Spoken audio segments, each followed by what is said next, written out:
Hello à tous, dans ce cours, on va parler des différents sélecteurs en CSS. Ok, donc jusqu'à présent, à chaque fois que je voulais m'exprimer un sélecteur, je mettais le nom du tag HTML. Ok, donc là j'avais mis P parce que dans ma page HTML, j'avais le tag P. Ok, quand j'avais mis un heading, par exemple H1, okay, heading, pour le sélectionner en CSS, j'avais écrit, c'est-à-dire H1, et j'avais mis son style. Ok, on va enregistrer et là par exemple on va lui changer sa couleur, donc color, on va le mettre en bleu. Ok, maintenant j'ai une autre question. Qu'est-ce qui se passe si je veux, vous savez quoi, on va jouer un peu avec les imbrications. On va créer une div dans laquelle on va mettre une autre div dans laquelle on va mettre un paragraphe. Ok, on va l'appeler, on va mettre du texte dedans, on va écrire mon paragraphe dans deux divs. Ok, maintenant j'ai une question. Ici j'ai un paragraphe et ici j'ai un paragraphe. Moi je veux que ma règle, mon style là que j'ai décidé en rouge, en gros et tout ça, ça soit appliqué à celui-là, mais pas à celui-là.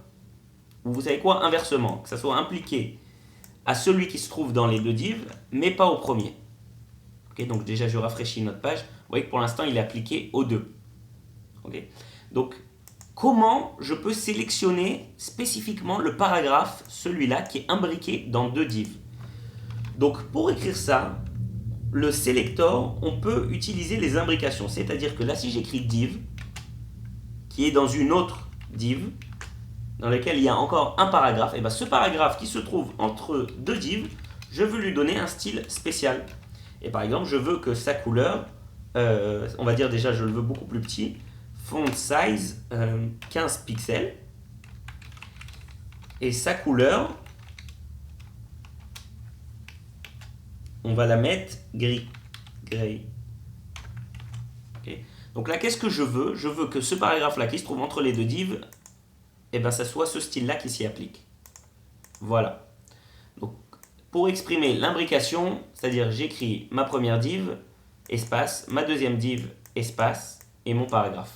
Et donc, la règle générale a touché le premier paragraphe, qui est tous les paragraphes, et la deuxième règle a touché seulement le paragraphe qui est dans deux divs, imbriqués. Ok, donc ça c'est pour les sélecteurs imbriqués. Maintenant, je vais vous apprendre un autre sélecteur qui est le sélecteur de tous les éléments. Ça veut dire quoi tous les éléments? Si j'écris étoile et que je mets un style après cette étoile, par exemple, vous ne l'avez pas vu mais on va passer dessus vite fait. Si je veux mettre une bordure, okay, une bordure de 2 pixels, solide et on va dire black, noir. Voilà, je rafraîchis ma page. Vous avez vu que chacun de mes éléments, ok, a eu une bordure de 2 pixels noirs. C'est-à-dire mon heading, mon premier paragraphe, mon deuxième paragraphe et chacune de mes divs. C'est pour ça que vous voyez que c'est un peu plus large. Et aussi mon body et mon HTML. Ok, donc chacun des éléments. Donc, comment j'ai touché chacun des éléments? Grâce à cette étoile. Ok, donc ça c'est pour le sélecteur qui sélectionne tout. Maintenant, ils ont créé pour nous des règles qui vont vraiment nous simplifier la tâche. C'est avec ce qu'on appelle des classes. C'est quoi une classe? On va dire que je vais enlever ça, parce que c'est compliqué d'avoir à commencer à compter les imbrications et à s'en rappeler, tout ça. On va dire que je voulais définir, déjà attendez, je vais juste rafraîchir la page pour qu'on voit plus clair. Si je voulais que ce paragraphe-là, qui se trouve entre deux divs, ne pas le sélectionner du fait qu'il est dans deux divs, parce que si demain je veux changer un peu mon code, bah, tout d'un coup, le style ne va plus s'y appliquer. Donc, je peux utiliser ce qu'on appelle une classe. C'est quoi une classe? Là, je vais écrire classe, on va l'appeler spécial paragraphe. Ok. Et grâce à cette classe, je vais pouvoir lui appliquer directement un style. Comment je vais appliquer un style à une classe? En mettant un point et le nom de la classe. Ok. Donc là, si je reviens là, et que j'écris par exemple color orange, on voit bien que mon deuxième paragraphe auquel j'ai appliqué la classe reçoit le style qui est écrit ici. Okay. Quand est-ce qu'on utilise des classes? C'est quand en général on veut répéter le même style pour différents éléments. Okay. Parce que imaginez que spécial paragraphe, j'en ai plusieurs dans mon code. Je veux en créer un autre après ici par exemple, en dehors de mes deux divs. P. Vous savez quoi, ça n'a même pas besoin d'être un paragraphe. On va le mettre ça avec un heading 2. Mon titre spécial. Ok, bon. Là, j'ai appelé spécial paragraphe. Vous savez quoi, vu qu'il y a un heading et un paragraphe, on va l'appeler juste spécial. Et je vais la mettre aussi sur mon H2. Je retourne dans mon CSS et on l'a appelé maintenant juste spécial. Et vous voyez bien que et mon paragraphe est en orange et mon titre spécial à l'aide de H2 est aussi en orange. Okay. Donc j'ai appliqué le même style à plusieurs éléments en leur donnant la classe du nom que j'ai choisi spécial. Maintenant, quand on a des éléments où il y en a un seul qui va se comporter comme ça, je vais vous donner un exemple. On va créer encore un autre paragraphe. Et là, on va dire qu'il y en a un seul qui s'appelle comme ça. Je vais lui donner ce qu'on appelle un ID. On va dire ID, on va l'appeler unique.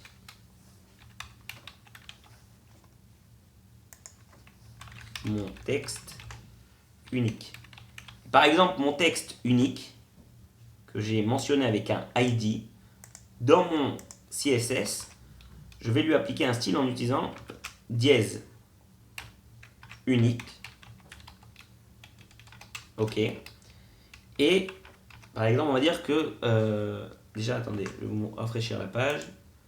Voilà, il est là pour l'instant mon texte unique. Vu que c'était un paragraphe, ce qui est appliqué à lui, c'est juste ça pour l'instant. On va dire qu'au lieu de lui appliquer une taille de 30 pixels, je veux qu'il soit vraiment énorme. C'est-à-dire une taille par exemple de 80 pixels. Ce qui est vraiment énorme. Ok. Donc 80 pixels. Je rafraîchis ma page. Et voilà. Donc, qu'est-ce que j'ai fait pour récapituler? J'ai donné un ID à mon tag HTML et j'ai utilisé mon sélecteur avec le dièse et le nom de l'ID et après je peux lui appliquer le style que je veux. Ok. Pour les sélecteurs, j'aimerais qu'on parle encore d'un autre sélecteur, enfin une autre spécificité des sélecteurs. Par exemple, si on revient sur les liens, vous vous rappelez les liens avec l'attribut href, on va dire http //3w. Qu'est-ce qu'on va utiliser? Facebook.com et là on va écrire Facebook. Ok, je rafraîchis ma page. Vous voyez que le lien est en bleu. Ok. Donc, pourquoi j'ai fait tout ça? Pour vous amener encore un nouveau truc qui s'appelle les pseudo-sélecteurs. Okay, donc, juste, je vais faire un petit peu de théorie. Pour l'instant, ce que vous avez appris, c'est les sélecteurs, la règle. On ouvre les accolades et on met autant de propriétés, value qu'on veut. Okay, il peut y en avoir plein comme ça. Maintenant, le sélecteur, on a vu qu'il peut être avec un ID, une classe, avec un nom d'un tag, aussi avec des imbrications. Okay. Maintenant, quelque chose qu'on n'a pas encore vu, c'est ce qui s'appelle les pseudo-classes. Par exemple, si mon sélecteur, je viens et je fais 2 points pseudo-classe, eh ben, je peux donner un style à une certaine propriété de ce selector. Je m'explique. Par exemple, si on prend le lien, okay, donc on revient sur le lien qu'on a créé ici. Ah. C'est quoi? On va faire un peu de ménage. Juste pour... On va faire après. Le lien, il a plusieurs pseudo-classes intégrées. C'est-à-dire que si j'écris par exemple A2.link, si j'écris A2.over,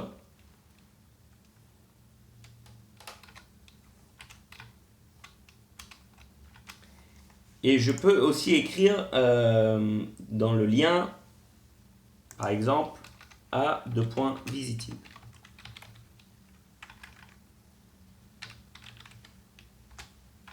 Ok?